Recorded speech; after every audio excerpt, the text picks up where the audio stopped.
Good morning. Well, I know you can see there's something different going on, right? The color's different, right?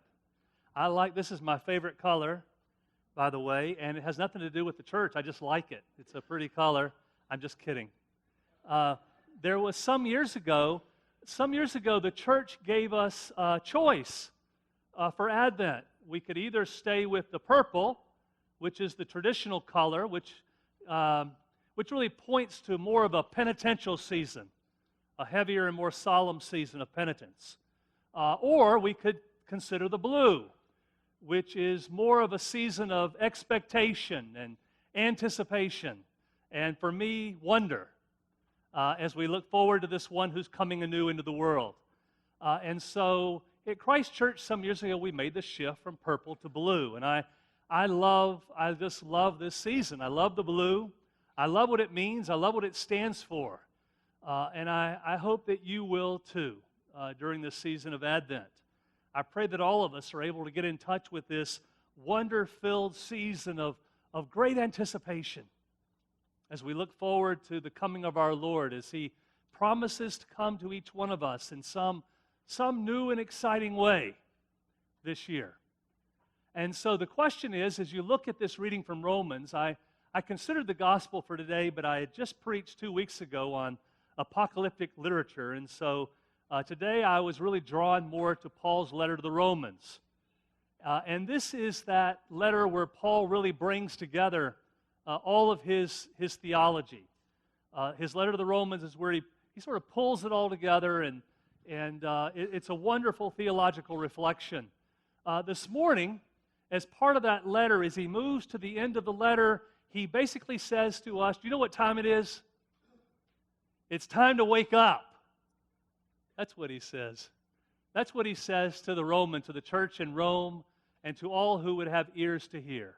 He says to us, it's time to wake up, to wake from sleep.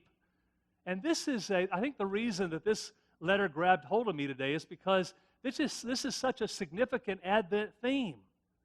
It's hard to see the new thing that God's about to do when we're sort of asleep or stuck in the old thing. When we're stuck in where we were yesterday, it's hard to see what God might be trying to show me today or where God might be trying to take me tomorrow. Hard to see the new thing that God's trying to show me. The new place that God's trying to take me when I'm stuck in the old place, those old patterns of life, the old rituals, all the old stuff that keeps me from the new thing. And then Paul goes on to say, he says, look around. He says, it's as though the night is far gone. The darkness of the night is beginning to pass away, and the light of a new day is pressing in on us. And so he captures beautifully in this letter of the Romans this morning what I would describe as the in-betweenness of Advent. I call Advent the season of in-betweenness. Advent invites us into a place where we are between what has already been and what could be, between the already and the not yet. Isn't that exciting to think about the not yet? But we get so stuck on and blinded by the already that we miss out on the not yet or what could be. And yet we live every day, if you think about it, we live every day in this place of in-betweenness. Almost every moment of every day is a moment of departure. It's a moment of decision about whether or not I will stay in the same place I was in the moment before, or will I make a move to a new place in this God who is always moving on my life. So I was thinking a lot this week about being in these in-between places. And by the way, they can be very scary places. Very scary places, but they're also very, very thin places. Places where the eternal is maybe closer than ever, where the eternal is pressing in on the temporal in magical ways. This past week I learned a parishioner, a longtime parishioner of Christ Church, Jack Pate, died this past week. And as I was thinking about Jack and his life with Elizabeth, his wife Elizabeth, I was taken right back. I was thinking about these things, and then I was taken right back to that moment when Elizabeth died. And that's really, I wish that all of you could be with us in those moments. They are precious moments. It's a privilege for clergy. It's a real privilege for clergy to be able to be with people when they are transitioning from one life into another life. It's a great privilege. And oftentimes a moment of great blessing. You know, we oftentimes go over to be with people because we're gonna take a blessing. But I have to tell you, the truth is, we're the ones that leave with the blessing.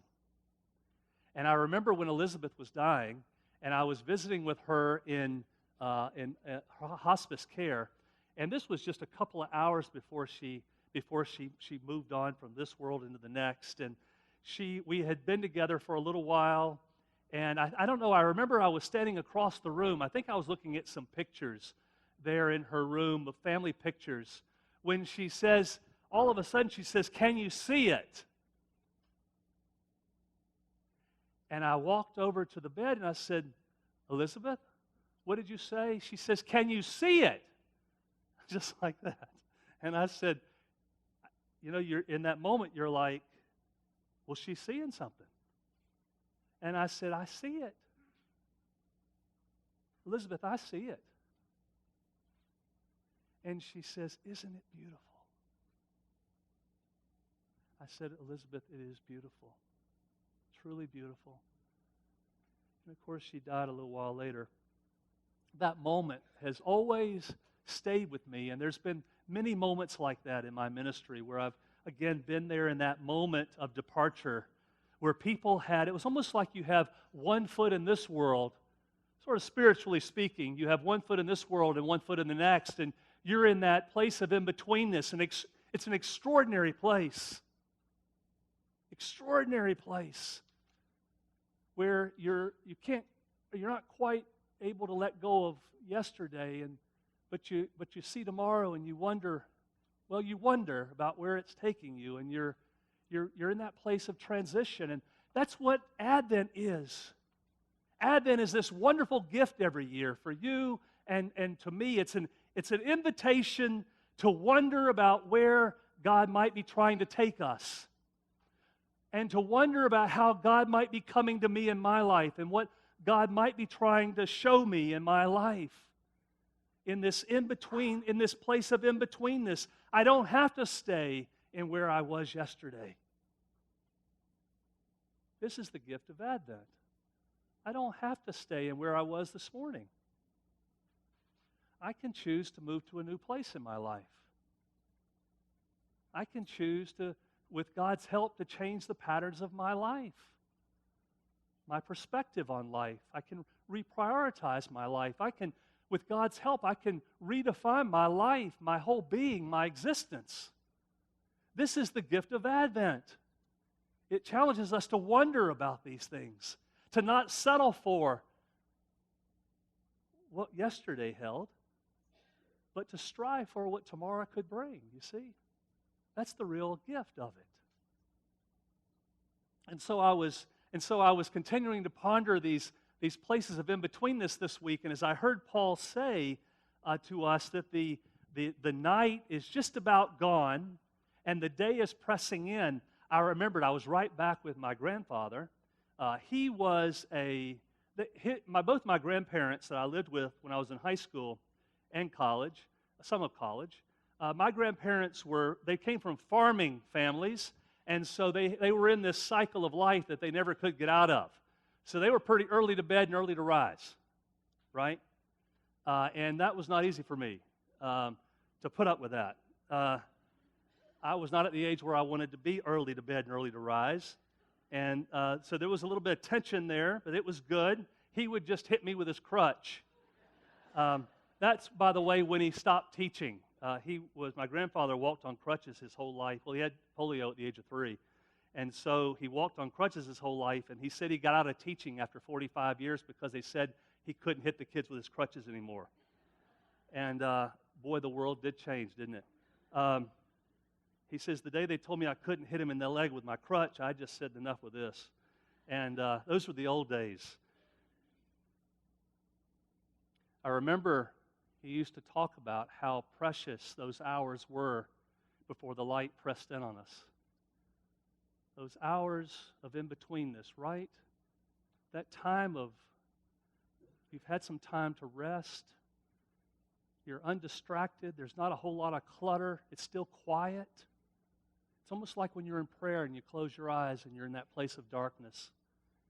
He used to talk all the time. He was a poet. He used to write his poetry in those hours before the sun came up. He said, those are the times when you're most, that's when he would say, those are the times that will be most, when you're most creative, son. He said, those are the creative hours. Gotten some rest. You're wondering about what God might be, where God might be taking you, what God wants to show you in the new day, and you're open in your spirit, and God blesses you. God, you receive these gifts, these gifts of words. The gift of words to paint a picture, to tell a story about a God who came to him and who lived and who died and who was raised and who challenges him to go deeper in his faith experience. You don't have to stay in the same old place. You don't have to stay in that superficial place.